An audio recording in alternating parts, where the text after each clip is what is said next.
झैंगपिंग कहता है, तुम सबके पास अपने अपने कारण होंगे, लेकिन मैं उन्हें सुनने में इंटरेस्टेड नहीं हूँ। मुझे सिर्फ और सिर्फ सांक्रिक भिला के परफॉर्मेंस से फर्क पड़ता है। अगर कोई भी तियानसू प्रदेश में सांक्रिक भिला के रेपुटेशन को नीचे गिराएगा तो मैं उसे माफ नहीं करूँगा। ली कहता है, मिस्टर झैंगपिंग, आपको क्या लगता है कौन प्रेसिडेंट बनने के लिए सुइटेबल है? झैंगपिंग कहते हैं, सांक्रिक भिला के रूल्स के हिसाब से जिस इंसान का रिफाइनिंग वर्कशॉप बेस्ट परफॉर्मेंस देगा वही प्रेसिडेंट बन पाएगा। ये सुनकर जुआंगी खुश होने लगता है। झैंगपिंग कहते हैं, ये सांक्रिक भिला का रूल है। अगर यंग मास्टर कोई सजेशन देना चाहते हैं तो हमें बताइए। मैं आशा करता हूँ कि यंग मास्टर इस चीज़ के लिए मुझे ब्लेम नहीं करेंगे। मेरे दिल में भी सांक्रिक भिला और लियोलान हाउस के प्रति बहुत ज़्यादा रिस्पेक्ट है। ली मन ही मन सोचता है, एल्डर झैंगपिंग को हमें टारगेट करने के लिए नहीं भेजा गया, वो पी हाउ के साइड में भी नहीं है। ली कहता है, आपके कहने का ये मतलब है कि जिस किसी का भी रिफाइनिंग वर्कशॉप सबसे बेस्ट परफॉर्म करेगा वही सांक्रिक भिला का प्रेसिडेंट बन पाएगा।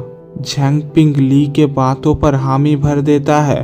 ली कहता है, ये बुरा आइडिया नहीं है, चलो हम इसके अनुसार आगे बढ़ते हैं। ये सुनकर लिन क्विंग को एक जोर का झटका लगता है। सभी लोग ली के बातों से हैरान हो जाते हैं। जुआंगी खुश होते हुए कहता है, यंग मास्टर बहुत ही ज़्यादा सेंसिबल हैं। आखिरकार सांक्रिक भिला उनके लिए ही पैसा कमा रहा है। झैंगपिंग कहते हैं, यंग मास्टर, क्या आपने सही से सोच लिया है? ली भी उनके बातों पर हामी भर देता है। ली वहाँ से जाते हुए कहता है, इस केस में मैनेजर काई और वाइस प्रेसिडेंट लिन क्विंग, चलो हम यहाँ से चलते हैं। डिस्कशन हॉल से बाहर निकलने के बाद लिन क्विंग गुस्से में कहती है, ली लुओ, तुम क्या करने की कोशिश कर रहे थे? वो रूल मेरे फेवर में नहीं है तो तुमने उस पर एग्री क्यों किया?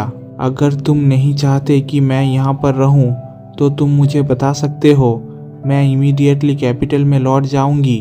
कायुई कहती है, मुझे नहीं लगता कि यंग मास्टर एक आवेगी इंसान है, लेकिन उनके आज के एक्शंस कुछ और ही बात बता रहे हैं। ली कहता है, मैं बेवकूफ़ नहीं हूँ। तुम्हें नहीं लगता कि ये लिन क्विंग के लिए एक अच्छी अपॉर्चुनिटी है? वो भी प्रेसिडेंट रोल के लिए कम्पीट कर सकती है।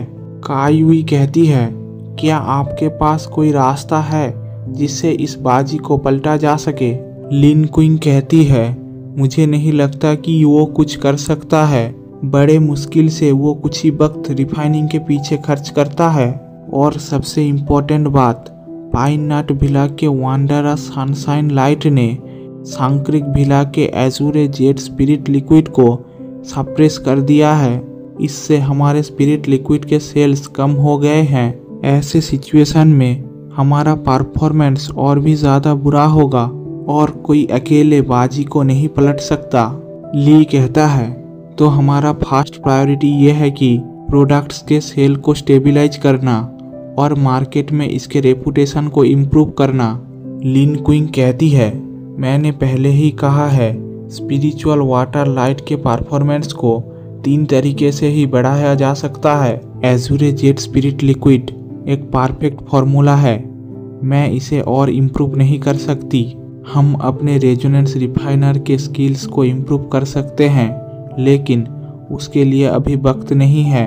कायुई पूछती है, यंग लॉर्ड, क्या आपने 60% टेम्परिंग स्ट्रेंथ के साथ एक एजूरे स्पिरिट लिक्विड को रिफाइन किया है? लिन क्विंग कहती है, तुम्हें क्या लगता है एक बंदा कितना ज़्यादा स्पिरिट लिक्विड को प्रोड्यूस कर सकता है? अगर हम उसे स्पिरिट लिक्विड प्रोड्यूस करने वाले एक गाय में बदल दे तब भी वो उतना स्पिरिट लिक्विड प्रोड्यूस नहीं कर पाएगा। ली अजीब सा मुंह बनाते हुए हामी भरता है। लिन क्विंग कहती है, ये रेजोनेंस रिफाइनर के रेजोनेंस ग्रेड और एफिनिटी के ऊपर डिपेंड करता है। अगर हमारे पास वाटर सोर्स या फिर लाइट सोर्स का एक सीक्रेट आर्ट होता तो हम ये कर पाते, लेकिन ऐसे सीक्रेट आर्ट को मेजर पावर द्वारा सीक्रेटली गार्ड किया जाता है। सनक्रिक भिला भी उसे नहीं हासिल कर सकता। ली कहता है, ये कोई भी बड़ी बात नहीं है। ली एक टेस्ट ट्यूब निकालते हुए कहता है, क्या तुम इसे एक बार ट्राई कर सकती हो? लिन क्विंग कहती है, जैसा कि मैंने तुम्हें पहले ही कहा है, किसी का भी वाटर सोर्स या फिर लाइट सोर्स काम नहीं करेगा। तभी ली उस टेस्ट ट्यूब का ढक्कन खोल देता है। लिन क्विंग हैरान होते हुए कहती है, ये क्या है?